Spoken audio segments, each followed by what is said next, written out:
This is her name. Or rather, this is the place where it used to be. Someone took a chisel and, strike by strike, erased her from existence, from every temple, from every king list, from every stone where she had ever left her mark. 3,000 years, and complete silence. Not a single historian, not a single chronicle, as if she had never existed. But here's what's strange. She ruled Egypt for 22 years. She built a temple that architects still study today. She launched a trade expedition that reshaped the economy of an entire region. She wasn't forgotten by accident. She was removed, deliberately, carefully, almost surgically. And today, we're going to find out who did it, why it happened at that exact moment, and why the answer changes everything we thought we knew about her story. This is Women Who Changed History, and this is a channel about women whom history tried to silence. Every week, one story, one woman, and one question. How did she change the world despite everyone who told her no? If this is your first time here, subscribe now, because what you're about to hear today is not a history lesson. It's a detective story, and the main clue will only appear at the very end. Over 3,000 years of Egyptian history, 3,000, a woman became pharaoh maybe 3 or 4 times, 3 or 4 cases out of several hundred rulers. The system was built in such a way that this was almost impossible. And Hatshepsut knew this better than anyone, because she was born into that very system. To understand how never-oyatnim her rule was, you have to understand the system she lived in. Ancient Egypt was one of the greatest civilizations in human history. But for all its power, it was a deeply patriarchal society. A pharaoh was not just a political leader.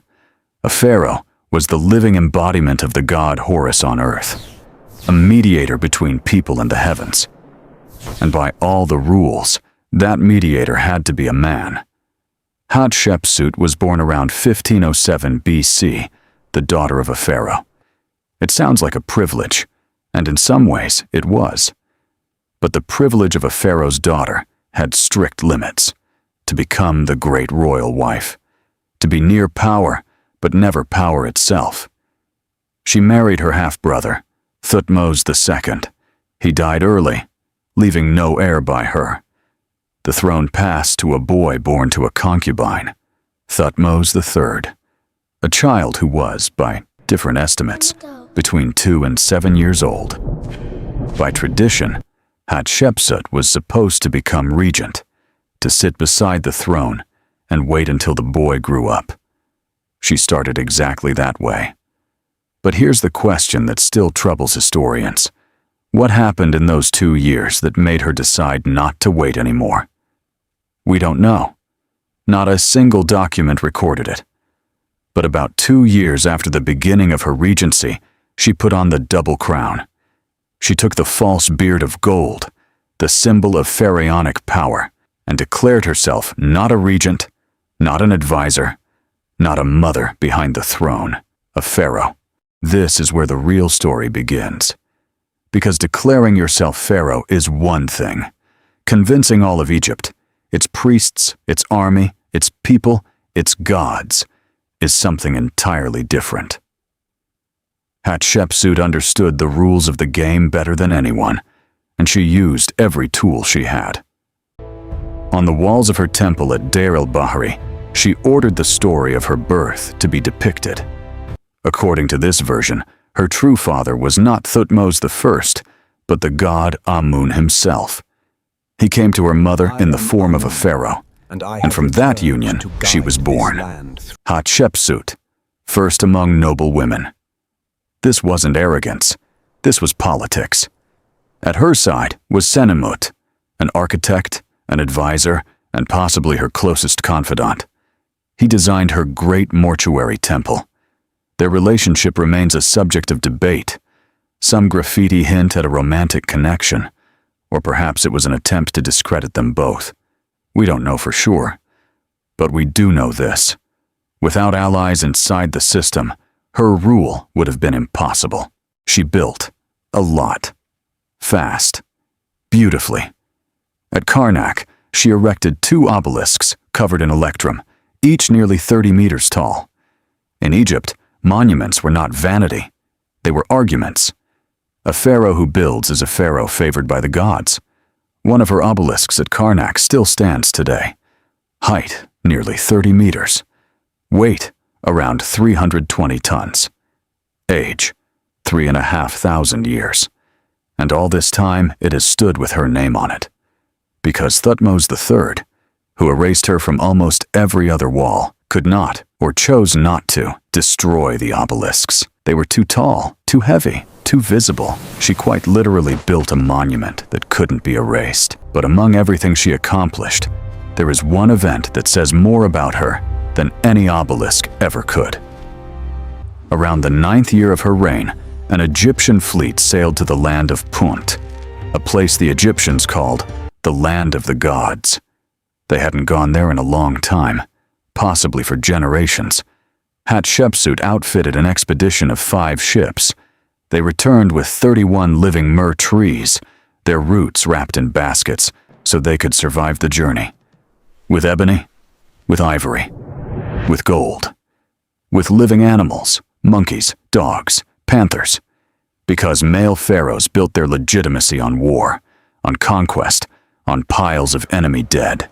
Hatshepsut built hers on trade, on diplomacy, on the fact that she brought home living trees, not dead soldiers. Now pause for a second. She brought back 31 living myrrh trees, with roots wrapped in baskets across the open sea. In the 15th century BCE, a myrrh tree is not a trophy. It is a source. It will bear fruit year after year, generation after generation. Male pharaohs brought back gold. She brought back something that would grow. Think about it. If history hadn't been rewritten, what would we call a ruler like that? She died around 1458 BCE, presumably at about 50 years old. Thutmose III finally took full control and became one of the greatest military pharaohs in history. He is often called the Napoleon of ancient Egypt. And about 20 years after Hatshepsut's death, the erasure began. Her name removed from cartouches, her face erased from walls, her statues shattered and buried. For 3,000 years, no one even knew she had existed. But here's what still unsettles historians. Why 20 years later? If Thutmose III hated her, why not immediately? And why was the erasure so precise? Think about this literally. When the Parthenon was being built, she was already forgotten. When Julius Caesar met Cleopatra, her name had been gone for 300 years. When Christopher Columbus reached the Americas, 2,000 years of silence had already passed. Napoleon Bonaparte, the French Revolution, the Industrial Age. All of it happened while her story lay buried in darkness beneath the sand. And now, a question no one expects. What if she wasn't forgotten, but deliberately allowed to disappear? For a long time, the dominant theory was simple.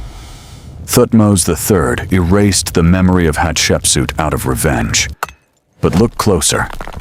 The fragments of her statues were not scattered in panic. They were carefully broken and carefully buried near the temple, as if someone didn't want to destroy them completely, only to hide them. The erasure wasn't emotional. It was pragmatic. Her tomb was untouched. Her body was not desecrated. Here is the counterfactual historians rarely say out loud. If Thutmose III truly wanted to erase her completely, he could have. He had 20 years. He controlled everything. And yet, her tomb remained untouched. Her body was not desecrated. Her daughter Neferur is still mentioned in records after her mother's death. This doesn't look like hatred. It looks like calculation. If it was calculation, then it means he indirectly acknowledged something he could never say out loud. She was too significant to be erased completely.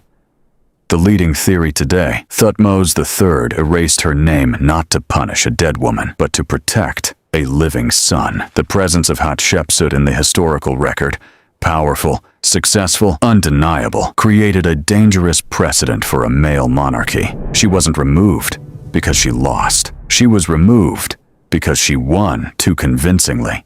In 2007, Egyptologist Zahi Hawass did something that seemed impossible. In the storage rooms of the Cairo Museum lay an unnamed mummy, discovered back in 1903 in an unmarked tomb. No one knew who it was. Hawass took a DNA sample and a tooth root. A tooth root because in another tomb, among the belongings of Hatshepsut, there was a box labeled for the pharaoh. Inside, a mummified tooth. The tooth matched the root in the jaw of the unknown mummy. Perfectly. 3,500 years. And she returned through the one piece of evidence no one thought to destroy. A tooth. Thutmose III erased her name, destroyed her statues, removed her face from the walls. But he never checked the box in her tomb. Her name was erased. Her face was destroyed. She was removed from history so thoroughly that 3,000 years passed in complete silence. But her temple still stands. Her trade routes reshaped Egypt's economy. Her architectural designs were copied for centuries, a symbol of something powerful. You can erase a name, but you cannot erase what was built. You can destroy a face, but not the legacy it left behind. And one last thing. That obelisk at Karnak. Remember, the one they couldn't destroy? Thutmose III eventually found a solution. He didn't break it. He built a wall around it, sealed it in stone all the way to the top, so the inscriptions could no longer be seen. He literally buried her achievement. But here's what happened. The wall collapsed. The obelisk remained. Her name, still there.